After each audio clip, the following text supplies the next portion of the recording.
The Ninetails, one of the most iconic entities in the Naruto series. It started off as a beast of pure hatred, and later developed into a more layered character with motives and aspirations. In fact, I would argue that the Ninetails is one of the best written characters in this universe, and this is largely due to his dynamics with Naruto himself. They both came to an understanding through shared experiences and, to an extent, a shared destiny, a prophecy foretold by the great Toad Sage and even facilitated by Naruto's own father, the Fourth Hokage. The problem is that most of this development took place in the latter half of the manga, which does pose an interesting question. Why did the Ninetails keep Naruto alive all this time? You'd think it would be in his best interest if Naruto happened to pass away, as that would result in his freedom even if it takes a few years to regain his physical form. But the Ninetails for some reason decided to protect him, constantly interfering with his battles and giving him the power to overcome his enemies. It seemed a bit counterproductive, but there is a reason for this. You see, the Ninetails isn't evil by nature. It simply grew bitter and distrustful, shaped by the centuries of hatred from humans, who saw him as nothing more than a weapon. He wasn't a lump of hatred in the literal sense, but because he became more cynical as time passed, he learned to manipulate it and feed on it, bringing forth any suppressed negative emotions and bond into it in order to control it. That is why he preyed on Naruto's repressed emotions towards the villagers, the people who made his life miserable. The Ninetails loved this darker version of Naruto and vice versa, purely because they could relate to one another and, at least from their perspective, see the world itself for what it is. This gives us a hint to at least one of the reasons why the Ninetails kept Naruto alive. It wasn't purely for entertainment purposes, as Kurama said in jest later on in the war. It's partly because he found Naruto intriguing, and just like Obito, wanted to confirm his ideology through him and his choices. Now, some will say this isn't necessarily true, because based on what's explained to us in the manga, the reason why the Ninetails helps Naruto isn't because he wants to keep him alive, but it's more so a long ploy to facilitate his escape. As you know, the more chakra Naruto takes from the Ninetails, the more the seal itself weakens, which means it's actually in Kurama's best interest to give Naruto his power. This is essentially what happened during the battle with Pain. Naruto fully succumbed to his hatred, which allowed Kurama to further bind to it, releasing more power than he has ever done before, essentially reaching critical mass. At that point, Naruto was fully possessed by his negative emotions, begging for someone to help him, save him, give him the answers. In the end, it's the Ninetails who responded, telling him to destroy everything, anything that causes him pain, and with that the seal itself began to unravel, a disaster only prevented by the fort's presence. So it isn't an incorrect assessment to say that the Ninetails had ulterior motives, but it doesn't tell the full story. You see, the Ninetails didn't always care to break free from Naruto's body. In fact, he remained dormant for over 12 years while sealed inside him, never once making his presence known. We know this to be true since Naruto had never met the Ninetails until he took part in the Chunin exams. This reveal came in chapter 95, while training to control what he then referred to as the Red Chakra, which he first tapped into during the battle with Haku. That's when he first entered the plane of the Ninetails and demanded that he finally started to pay his rent by lending him some chakra. This was amusing to the Ninetails, of course, so he decided to help him, purely because of his audacity. The point I'm trying to make here is that despite being sealed inside Naruto for over 12 years, the Ninetails never tried to weaken the seal. In fact, he never tried to torment Naruto in an effort to make him miserable, which by the way is something he is able to do. We saw that in the Minato one-shot when he was first sealed inside Kushina. He was able to invade her psyche or invite her into his, in an effort to feed on her reservations and deepest fears. Yet when it came to Naruto, it seemed as if he didn't really care to, at least for the first 12 years of his existence. You'd think that the big bad Ninetails, who is the pure manifestation of hatred itself as described in the story, would take advantage of the hate and despair Naruto felt all those years, being despised by the entire village, having no family or friends, and essentially suffering in solitary. This in essence should have been a full course meal from Kurama's perspective, which would have allowed him to weaken the seal far quicker and with less resistance. But for some reason, he just doesn't take advantage of it. Why is that? Well, some would argue that's because he couldn't. There's this belief that Naruto's seal was simply stronger than Kushina's, which made it more difficult for the Ninetails to communicate with Naruto. The problem is that there are two things that dispute this theory. For one, Naruto's seal is by design less restrictive than Kushina's. It allows Kurama's chakra to continuously leak out into his chakra pool. That is why he has the amount of chakra that he does. The Ninetails in essence serves as a battery even when he's not consciously tapping into his power. And since it's also the case that the seal weakens the more chakra he gets from the Ninetails, his seal is continuously getting weaker over time. This makes Kurama's hold over Naruto much greater than it was with Kushina, even ignoring the fact that her chakra is simply more powerful than Naruto's. Yet Kurama was still able to invade her psyche, so why wouldn't he be able to do the same thing to Naruto? There's also the fact that we literally see Kurama do just that multiple times later on in the manga.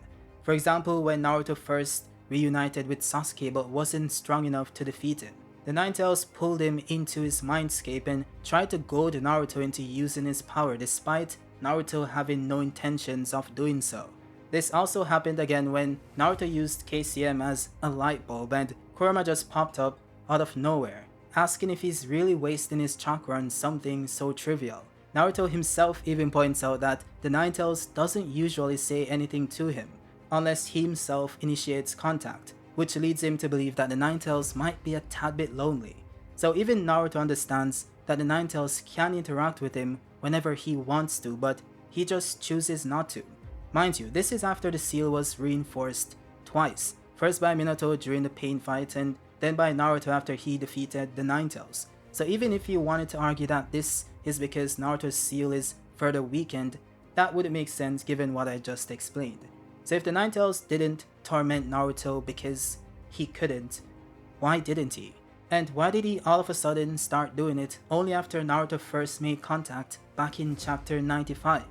Well, it goes back to my point about him finding Naruto intriguing, or more so taking a liking to him. And before you guys call me crazy, let me explain. You see, as I mentioned before, the Ninetails did take a liking to Naruto, but not the version of him that we know and love. Instead, this was the one that he considered to be the real Naruto, the one that Naruto kept suppressed deep inside him. That's the version of Naruto that the Ninetails recognized, to the point that after Naruto conquered his hatred, Kurama began to wonder where the real Naruto went. He couldn't sense him, which kinda implies that Kurama doesn't know everything that happens in Naruto's life since he was completely oblivious to what happened over the past 24 hours. In any case, the point is that Kurama didn't torment Naruto all those years and wasn't concerned about trying to break the seal because he didn't feel that he needed to. He had already formed a bond with the version of Naruto he considered to be the real one, the one filled with hatred and suffered alone all those years. In addition to the fact that he's an immortal entity that has been alive for multiple centuries, time as a concept is very different from his perspective. So getting to chill inside Naruto's body for 12 years wasn't such a bad thing. This was even implied later on in the war when Madara returned and tried to summon him. He outright says that he would much rather be with Naruto instead of being used and wielded as a weapon by Madara once again. To a certain extent, you could argue that Kurama saw Naruto as a place of comfort, somewhere he could just exist alongside someone he could relate to. This of course changed when Naruto started to form bonds and slowly started to shed the hatred and loneliness that drove him all these years. He now had friends, people that cared for him, and relationships he wanted to preserve. The Ninetails, of course, was threatened by this, and because of that started to become more imposing, constantly there to remind Naruto of that hatred and rage, the energy Naruto subconsciously relied on all those years. In a sense, the Ninetails' relationship with Naruto is intertwined with Naruto's relationship with the darker parts of himself. These negative emotions that Kurama latched onto was also a source of strength and understanding, which Naruto later acknowledged once he was able to face that truth. But before this, Naruto tried to turn away from it and wasn't able to see it as part of himself, which of course angered the Ninetails. That is why I would argue that chapter 495 is arguably the most important chapter, at least when it comes to their relationship. Because even though the Ninetails wasn't aware of those events, since he was apparently taking a nap that day, he was able to immediately sense the change. This further went on to inform Naruto's posture towards the Ninetails and vice versa. The Ninetails became more engaged, less antagonistic. Even though he wasn't fully there on the Naruto train, he was starting to at least acknowledge his growth. And while he still questioned Naruto's resolve as it pertains to his then naive belief on tackling hatred, it wasn't from a malicious lens. It seemed as if he was more so trying to convince himself and reinforce his own cynical beliefs through Naruto's actions. Because if he can convince Naruto to give up on his goals about saving Sasuke and taking on all the hatred in the world by himself, that just confirms what he believed he knew to be true. This, by the way, is a constant theme between Naruto and his antagonist. Nagato tried to confirm his own beliefs through Naruto as well, and was angry when Naruto didn't give him the answer that he thought he would. Obito tested and lectured Naruto time and time again, and got angry when Naruto didn't come to the same conclusions he did. The connective through line between Nagato, Obito, and Kurama is that they all saw themselves in Naruto, which led them to believe that if Naruto went through similar experiences, the end result would also be the same. Though time and time again, Naruto did the opposite. He chose not to give in and never give up because, that is his ninja way. They showed them that there is a better path forward. One doesn't have to succumb to despair. And even if it's too late for them, they can choose to believe in Naruto and help him along the way. That is why when people say that Kurama becoming friendly with Naruto when he didn't make sense, I find it a bit weird. The Ninetails especially was able to watch all of this unfold. Naruto told him that he was coming after the hatred inside him as well and started to see him as more than just a power bank. He saw Naruto defend the Biju, saying that being a Jinchuriki isn't all that bad. He even smiles and recalls this when the Eight-Tails notes that Naruto should have been dead a long time ago based on the amount of clones he created. He was only alive because the Ninetails had stopped taking his chakra a while ago, which means that he had already started to soften towards him. So when Naruto said that he wanted to be friends with Kurama and that he was jealous of Beast's relationship with the Eight-Tails, Kurama smiled because at that point he felt the same.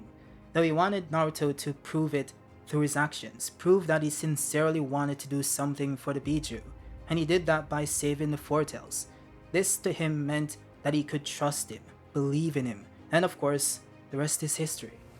So as one can see, Kurama's relationship with Naruto is very complicated and evolved over time. There is a reason why Kurama's actions towards Naruto differed over the years. His motivations changed based on Naruto's own experiences, which informed how he saw the world around him. So when someone says, why did Kurama keep Naruto alive? Well, the truth is that the answer changes at least 3 times in the series. He was initially content with his own existence within Naruto because he was able to bond with what he believed was the true version of him. He had no reason to antagonize Naruto or intentionally try to weaken the seal. It was something that was going to happen eventually, but it wasn't top of mind. This of course changed when Naruto started to build bonds, which meant that the hatred started to subside. From Kurama's perspective, he had to intervene and remind him of that.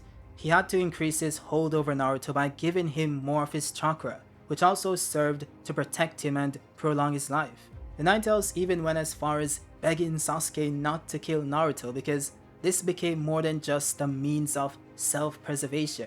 He wanted submission to his beliefs and conclusions, which means Naruto has to live for that to happen. Then of course they later became friends, so now he's protecting him because he actually cares for him.